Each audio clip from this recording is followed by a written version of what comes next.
Namaskar, I am Dashat Kale. Now we will say about the basic cost concept. First of all, concept of the cost. Here, according to the Chartered Institute of Management Accounts, first of all, what is cost?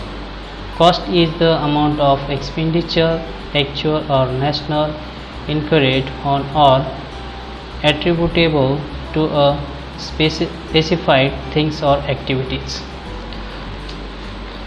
तर मित्रांनो, या ठिकाणी chartered institute of account याच्यामध्ये आपण या ठिकाणी cost कन्सेप्टची या ठिकाणी डेफिनेशन पाहत आहात. तर यामध्ये खर्च म्हणजे की विशिष्ट वस्तू किंवा त्यावरील खर्चाची त्या ठिकाणी रक्कम असते. मग ते वास्तविक किंवा काल्पनिक असू त्या ठिकाणी शकतात. अशा पद्धतीनं chartered institute of management accounts यांच्यामध्ये या ठिकाणी आपण खर्चाची या ठिकाणी डेफिनेशन पाहिलेली आहे. त्याचबरोबर कॉस्ट कन्सेप्टमध्ये या ठिकाणी first of all here accounting cost and economical cost. Second here direct cost and indirect cost. Then here fixed cost and variable cost. And here outlay cost and opportunities cost. First of all, accounting cost and economical cost. Here accounting cost are the actual monetary cost recorded on the books, while economic cost include these costs plus opportunity cost. Both consider explicit cost, but economical cost methods also consider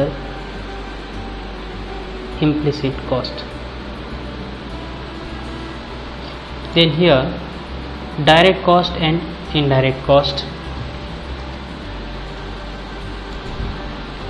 Here first direct cost. Direct cost means the cost which can be easily identified in the product is called as direct cost. Then indirect cost. Here indirect cost means here the cost which cannot be easily identified in the product is called the indirect cost. Here fixed cost and variable cost. First of all, fixed cost,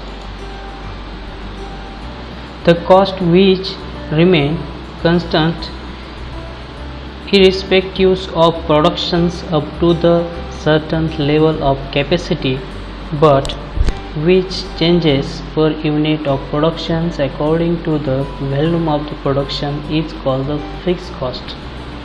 Variable cost, the cost which vary according to the volume of the output remain fixed per unit of production is called the variable cost. Then outlay cost and opportunity cost.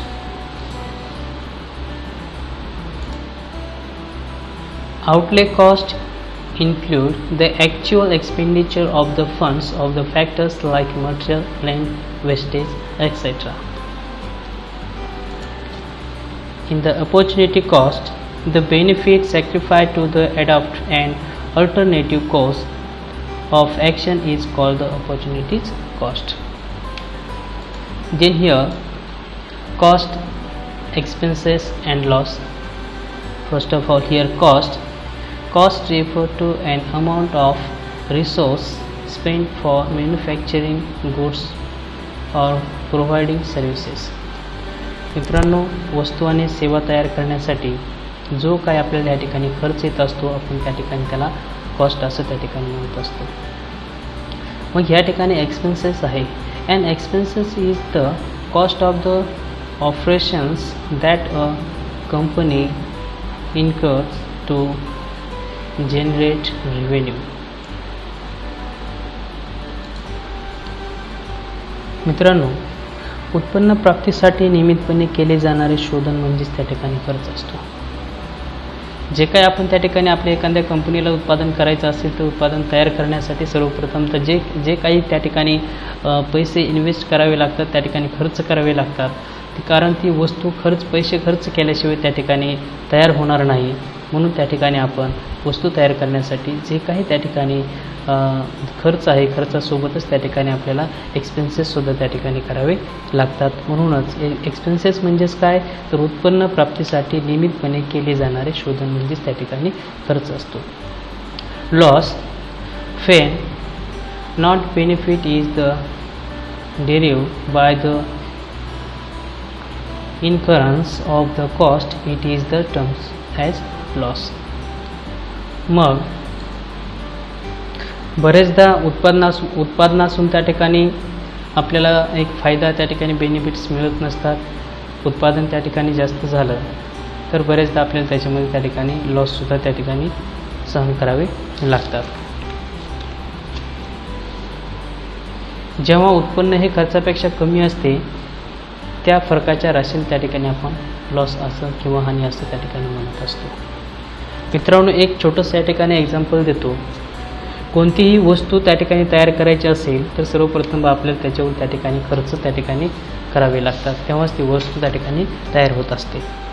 परंतु हे सर्व होत असताना, हे सर्व process होत असताना उत्पन्न प्राप्तीसाठी नियमितपणे त्या ठिकाणी आपल्याला खर्च करावे लागतात. त्याला आपण त्या ठिकाणी एक्सपेन्सेस त्या ठिकाणी असं म्हणत असतो. आणि त्याचबरोबर या ठिकाणी लॉस या ठिकाणी जे होत असतात, म्हणजेच की जेव्हा उत्पन्न हे खर्चापेक्षा कमी असते तेव्हाच त्या दोन्हीमधील त्या ठिकाणी फरक असतो, त्या फरकाला त्या ठिकाणी आपण लॉस म्हणत असतो. एक लॉससाठी छोटंसं उदाहरण या ठिकाणी देतो. लॉस हा वेगवेगळ्या पद्धतीनं आपण जसं ग्राह्य धरतो त्या पद्धतीने त्या ठिकाणी लॉस प्रत्येकाला त्या ठिकाणी होत असतो. एक मित्र त्या ठिकाणी दुकानात जातो, त्याला एक गिफ्ट खरेदी करायचं असतं. गिफ्ट खरेदीसाठी त्या ठिकाणी दुकानात गेला असता दुकानदाराला त्याने विचारले की ह्या हातातलं जे घड्याळ आहे, वॉच आहे, हातातल्या घड्याळाची ह्या ठिकाणी कॉस्ट काय आहे. दुकानदार आश्चर्यचकित झाला, कारण तो म्हटला या ग्राहकानं मला या घड्याळाची या ठिकाणी कॉस्ट विचारली आहे. तर घड्याळाची कॉस्ट जे काय आहे, घड्याळ फॉर एक्झाम्पल एक 500 रुपये या ठिकाणी कॉस्ट असेल, परंतु या ग्राहकाला मी जर त्या कॉस्टच्या किमतीत जर त्या ठिकाणी हा एक घड्याळ जर त्या ठिकाणी विक्री केलं तर त्या दुकानदाराला त्या ठिकाणी नफा त्या ठिकाणी होणार नाही, कारण त्या दुकानदारानेच त्या ठिकाणी 500 रुपयाला ती खरेदी केलेलं असेल. मग दुकानदार स्वतःचा नफा त्याच्यामध्ये ॲड करेल, मग त्यानंतर तो सेलिंग प्राईस त्या ठिकाणी ठरवेल. म्हणजेच 500 रुपयाला जर त्या दुकानदारानं घड्याळ खरेदी केलेलं असेल, दुकानदार त्याच्यावरती 100 रुपये स्वतःचं प्रॉफिट त्या ठिकाणी लावेल आणि त्याची किंमत त्या ठिकाणी 600 रुपये ठरवेल. मग आपण बरेचदा असं त्या ठिकाणी दुकानात गेल्याच्या नंतर आपणही त्या ठिकाणी कदाचित त्या ठिकाणी असं म्हणतो की या वस्तूची त्या ठिकाणी कॉस्ट काय आहे. जर दुकानदाराने त्या कॉस्टला जर त्या ठिकाणी वस्तू जर विकायचं ठरवलं तर त्या ठिकाणी त्याला लवकरच दुकान बंद करावे लागेल, कारण प्रत्येक दुकानदार किंवा व्यापारी असतात हे स्वतः नफा कमवण्याच्या उद्देशानंच त्या ठिकाणी ते व्यवसाय करत असतात. म्हणून त्या ठिकाणी कॉस्ट न म्हणता आपण त्या ठिकाणी त्या वस्तूची प्राईस काय आहे असं त्या ठिकाणी म्हणायला हवं. तो मित्र तो घड्याळ घेऊन त्या ठिकाणी गिफ्टसाठी दुसऱ्या मित्राकडे गेलेला होता. त्या ठिकाणी तो घड्याळ त्या मित्राला गिफ्ट दिलं.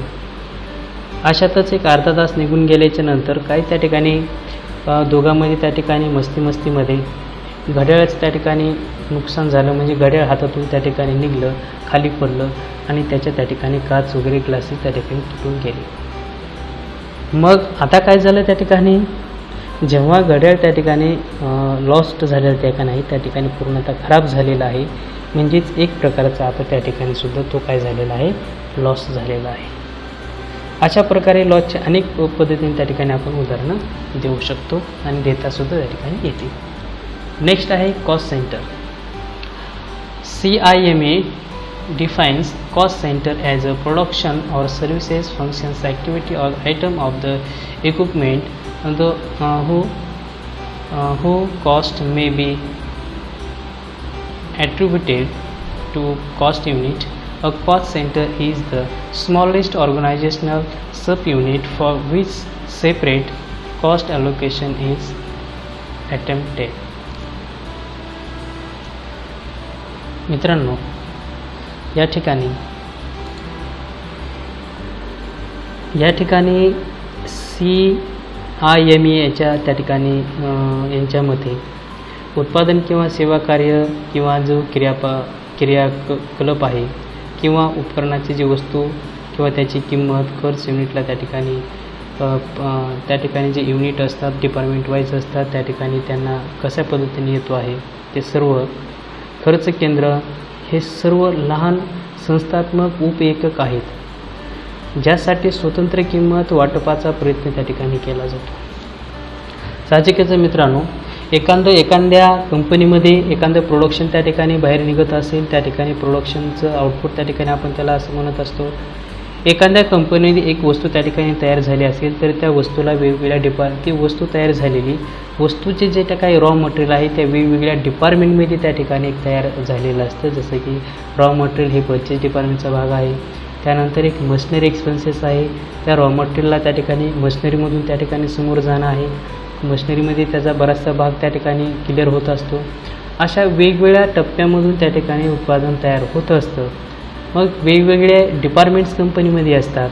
वेगवेगळ्या डिपार्टमेंटहून त्या ठिकाणी ते उत्पादन म्हणजे जे काही वस्तू आहे त्या ठिकाणी तयार होऊन येत असते. मग प्रत्येक डिपार्टमेंटला त्या वस्तूसाठी येणारा खर्च त्या ठिकाणी किती आहे मग प्रत्येक डिपार्टमेंटचं त्या ठिकाणी अशा पद्धतीनं एक कॅल्क्युलेशन त्या पद्धतीने केलं जातं.